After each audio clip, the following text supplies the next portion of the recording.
Alrighty, welcome back. 1 week hiatus, but we're here for another week of the Tri Map.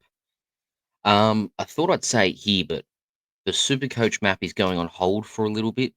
I'm looking at a different method of presenting it. I'm thinking a rolling 3 week record of points conceded to each position might be better than a season long. I suppose database of what's been conceded to each position, like because trends can change, and you might say, well, why aren't you doing the same thing for the tri map? Um, it's a good question, and I think it really does boil down to the fact that whilst teams' methods of attack can change, um, the work rate can fluctuate, and so that's why I believe that the tri map has more relevancy in the longer term, um, in a long term database style than what Supercoach points scored and conceded does, and I think if we're honest, we're looking mainly at conceded rather than scored.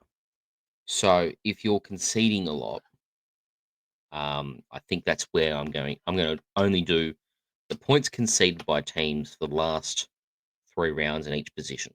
So it'll become clearer. It's going to have a couple of weeks off whilst I set that up. Sorry, but we'll be straight back to it very, very soon. But that's not what we're here for today. We are here for the Tri Map, of course, brought to you by Wiki and the Supercoach Hub. If you don't know what Wiki are, they are like how would I describe it? They have all this data and resources that you need for all of your, I suppose, try scoring plays, multis on NRL, AFL, or maybe not AFL, but NRL and several other sports as well. So glad that they're with us again for another season, and thank you to the Supercoach Hub for, well, I suppose, allowing me to do the Tri Map podcast uh, and provide me with the resources to do so.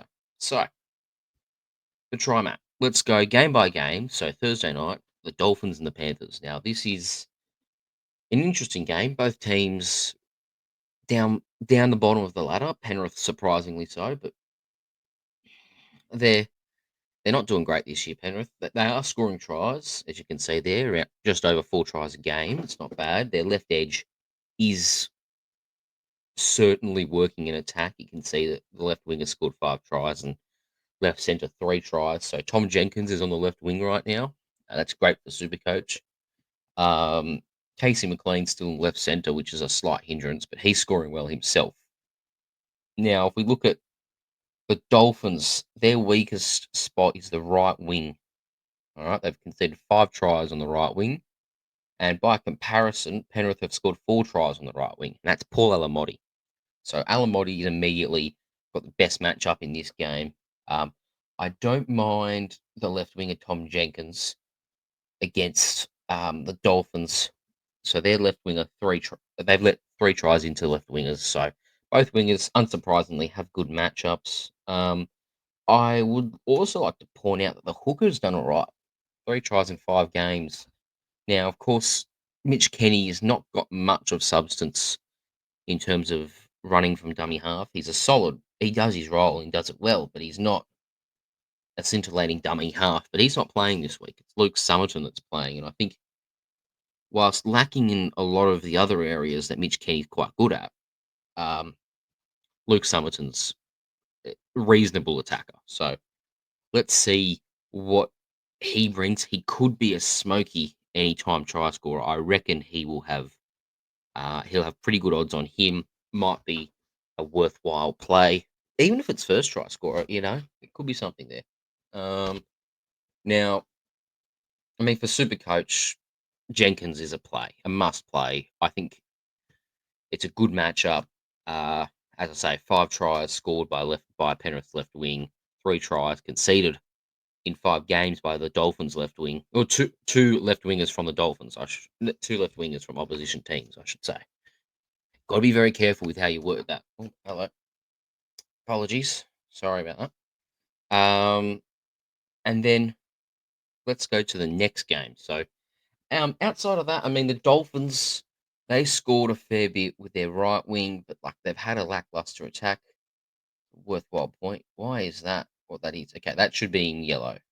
Anyway, um, we can just do this. Sorry about this. It's gonna bug me the whole time if I don't fix it now. All right. So we can look at this and say, well, so middle forwards and right wingers. So Asako and your Max Plaths, your Daniel Saifitis of the world. Well, so there's a solid matchup there for both of them. In fact, an identical matchup. So I would say that there's a reasonable chance that you're going to get um, a middle forward crossing over. I reckon Max Plath is a pretty good shot at scoring in this one. I also reckon that Asako is a good chance. Obviously, Penrith's weakness is on that left edge defensively. You can see they've conceded. They're conceding 2.5, just under 2.5 tries a game on their left edge. And the Dolphins' left edge has not been great in attack, but Herbie Farnworth is over on that left edge, and he is, I reckon, going to have a very good matchup this week. Bostock's there as well. Left second rower, I believe, is Tom Gilbert. I don't mind it. There's something there for Gilbert, I reckon, this week. Another one. I like Summerton, Gilbert, and Asako. If you're looking for a multi, anytime scorers, those three.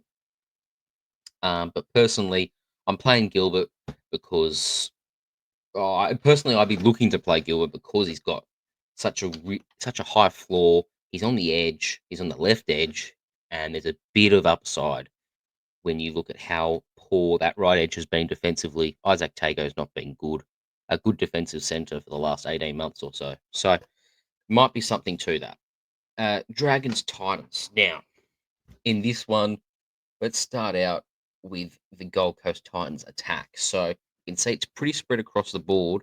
AJ Brimson does love a try, and they're leaky they score a fair bit in general, particularly on the their right side of their attack is what I was trying to say. Sorry.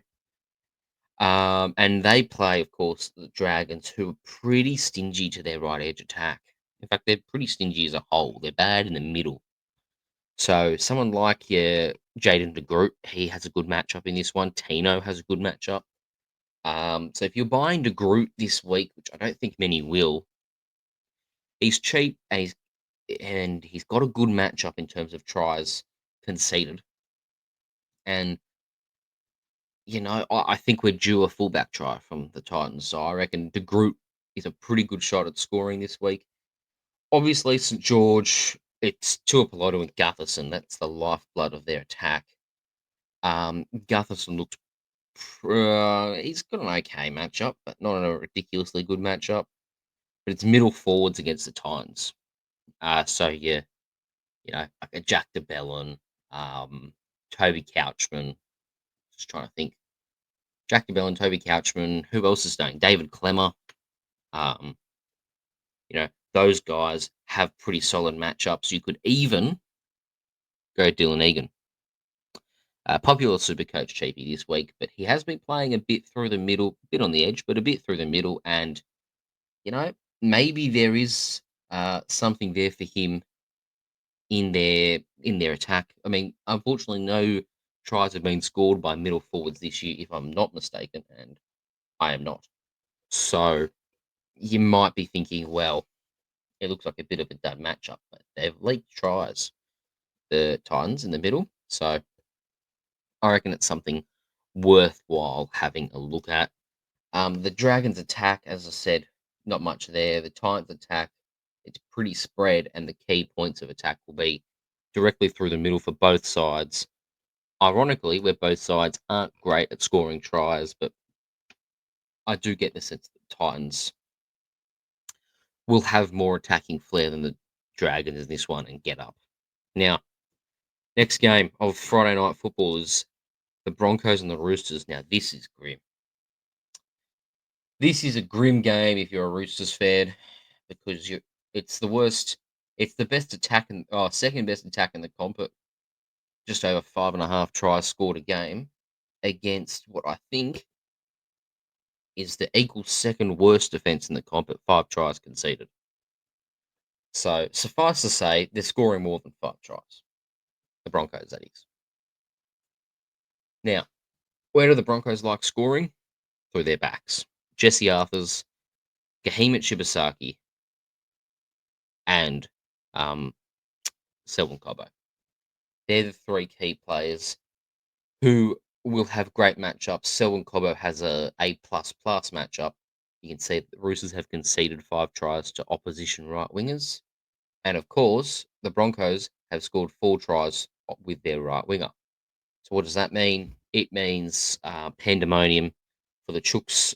I would strongly suggest that Cobbo scores in this one. Arthurs would be a pretty good chance. And, you know, maybe if you're feeling a bit special, Ben Hunt. I don't mind Ben Hunt. Yes, they've conceded 4 tries, and Ben Hunt's only scored once, but it feels like the sort of week where maybe he goes over.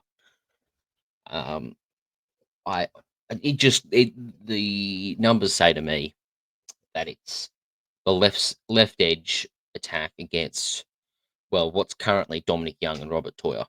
Um, whether or not that is come Friday night, I don't know, but that's going to be an interesting one.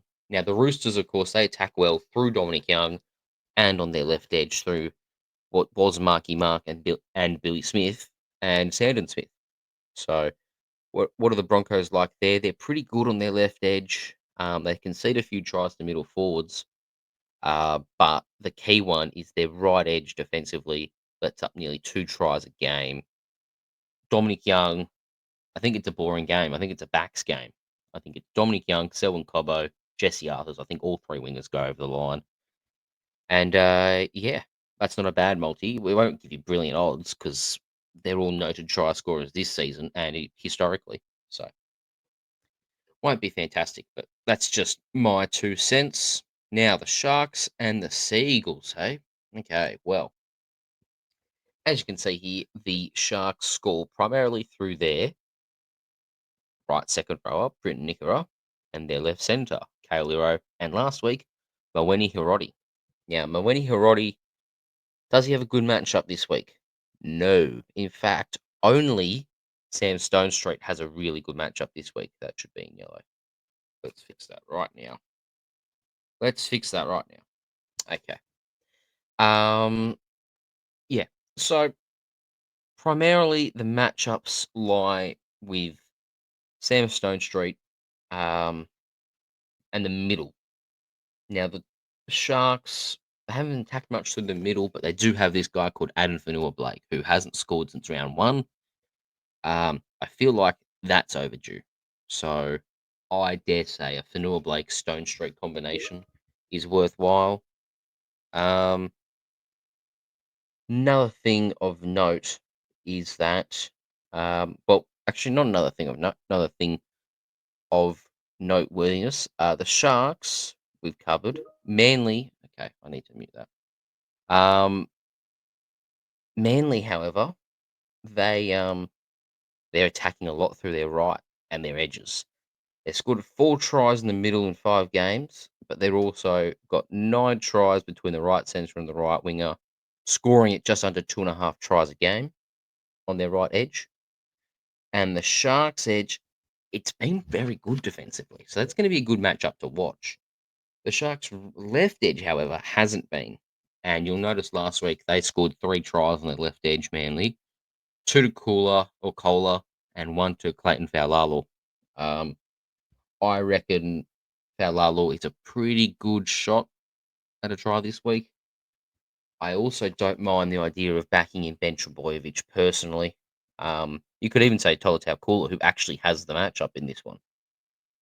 3 tries scored by Kula, or the left centre, rather, and 5 tries conceded to left centres. So, maybe Tolutau Kula is the direction you should go in. Okay. Now, next game we've got here, sorry, is the Rabbitohs and the Cowboys. Now, the Rabbitohs, you could see here, they've got, they score a lot with their left wing. Alex Johnson's back, so I expect that to remain the case. And they score a fair bit through their middle forwards.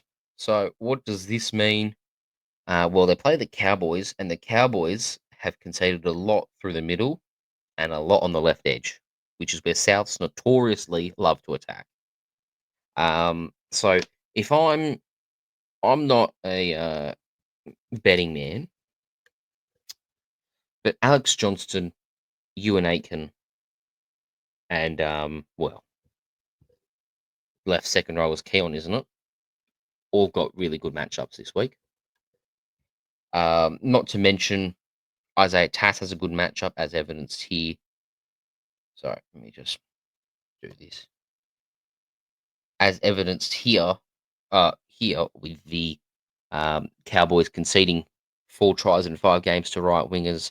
Middle forwards are pretty good. Who's the middle forward that's so hot right now? Tallis Duncan. I reckon Tallis Duncan, or if you're feeling ballsy and you want to cheer for someone in Supercoach, Lachlan Hubner. They're the guys that I'd be interested in if you're looking for some anytime try scorer plays. For Supercoach, it's Hubner season, mate. Very tempting to start him if you're short on numbers. I don't think many will be, though. But he should have a pretty good week. I reckon he's a shot at back-to-back try involvements, whether or not he scores or assists.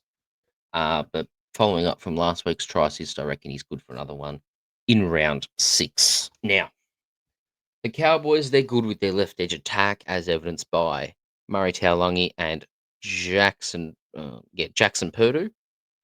But Souths, they defend well there. They don't defend well, however, to right halves, Jay Clifford. And they don't defend well against right wingers. That is, if I'm not mistaken, that's Robert Derby. Jake Clifford, Derby. If you put together a multi of Jake Clifford,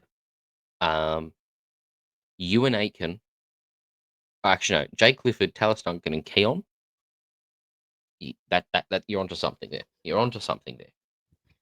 For a same game multi, you're onto something. Now, Eels and the Raiders. For starters, the Eels haven't had much in attack, and they've just lost Zach Lomax. That's big news because severely dents their attack. Their goal kicking won't be great. I reckon this will be a trouncing, but if it's not going to be a trouncing, it's going to come through the left edge, because Canberra concede 5 tries to left wingers. Left wingers have scored 3 tries in 5 games for Parramatta. Josh Adokar, I reckon he's a very good chance of scoring. On the other side of things, the Raiders, that should be green. Let's fix that now as well. Just noticing a couple of mistakes are creeping in. Okay, whatever. That should be full. I'm just noticing that a couple of mistakes are creeping in, and I'm not too pleased about it. But let's have a look here. The Canberra Raiders, they've conceded, well, they score just under 2 tries a game on their left edge. You can see Sebastian Chris has 4 tries, Tamale's got 2, and Hudson Young has 3. Similar numbers over here on their right edge. Matty Nicholson scored all 3 tries, I believe. Savage has got 3, and Timoko has 2. If you look that here, Savage has a great matchup, Tamale has a great matchup, and KO Weeks has a great matchup. I like KO Weeks a fair bit in this one. I understand it hasn't been that the Raiders haven't scored any tries through fullbacks, but when you get a lopsided matchup like this, it's very hard for fullbacks to not score. That's just my opinion personally. Now, the Eels attack, as I said, I think we've covered the Eels attack. We said Josh Adokar is the main point here, although Will Penasini would have a good matchup with 4 tries conceded to right centres. Next game we should have a look at here, if I can just get this here quickly. The Storm and the Warriors. Melbourne Storm, 6 tries a game, best attack in the comp. Melbourne Storm haven't scored less than 30 points on the Warriors in the post-6 again era. Ryan Pappenhausen, for you super coaches, has got scores, I believe, on this off the top of my head, of 126, 131, and 155 Or 126, 155, and 131 as his last three scores against the New Zealand Warriors. The New Zealand Warriors also, they've been all right defensively, but they're conceding a few tries to their right wing. That's Grant Anderson. Uh, I've told you the numbers on Pappenhausen. I'm hot to trot on him. Now, obviously, you've got Grant Anderson here. Some middling matchups across the board for Jerome Hughes, right centre Moses Leo, and the middle forwards, and of course Jack Howard here. But it's here I'm interested in. It's Melbourne's attack that I'm actually more interested in. Fullback, Pappenhausen, and Grant Anderson. They're the guys I reckon will both score for sure. From the Warriors' perspective, um, right centre Ali Leotawa. He scored 3 tries this year. Melbourne, they're conceding 4 tries to their right winger and 5 tries to the left centre. So it looks more to me like it will be a day for, well, your Rocco Berries and your Adam Pompeys of the world, rather than Leotawa. And maybe Tua Picky gets a solid matchup as well, because you can see they've conceded 4 tries to the right winger. So that's good for Tua Picky. 3 tries to the left winger. That's good for Adam Pompey. And 5 tries to the left centre, and that's good for Rocco Berry. So, ironically, despite having the most tries in their backline this season, Ali Leotawa might miss out. He could get a try assist, I suppose.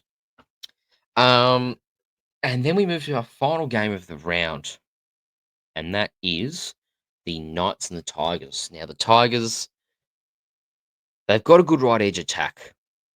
Just under 2.5 tries a game on that right edge. That's certainly come off the back of a good halfback joining them, aka Jerome Luai. However, Newcastle's defense has been pretty good. You can see here they've only let in just over 1.25 tries a game. So just over a try a game there. They are a bit susceptible to the right half and the right second rower. So who knows? Maybe a Jerome Luai or an Alex Seyfarth has a good matchup in this one. Might be something to think about, but Taruva seems like he will score almost every week. So I don't mind him. And Stafford Tower's playing really well too. For Newcastle, their left edge attack, despite the lack of tries, looks really good. And the West Tigers' left edge defense, or defense against the left edge, has not been great. As you can see here, they're conceding 2.2 tries a game. Not great. 5 tries to the left winger. So Greg Marju, pretty good matchup. Bradman Best, pretty good matchup. Thomas Can't, he's on the correct edge for it, but not necessarily all the tries are going his way. Maybe he has a try involvement. Might be enough for me to start him personally in SuperCoach. Yeah, that might do it. It's a shortish podcast this week, but I think they're going to be naturally. I just wanted to highlight where my best, where my thoughts are in terms of the best matchups for this week, and I can confidently say that you know, uh, I really do like the uh, Tom Jenkins. I like Tom Jenkins. I like Dominic Young. I like Alex Johnston, and I like Keon Kalamatangi. They're the 3 that really stand out to me. But there you go. There you have it. Thanks for watching, and we will be back next week with another try map brought to you by the Supercoach Hub and, of course, Wiki. Thank you for watching.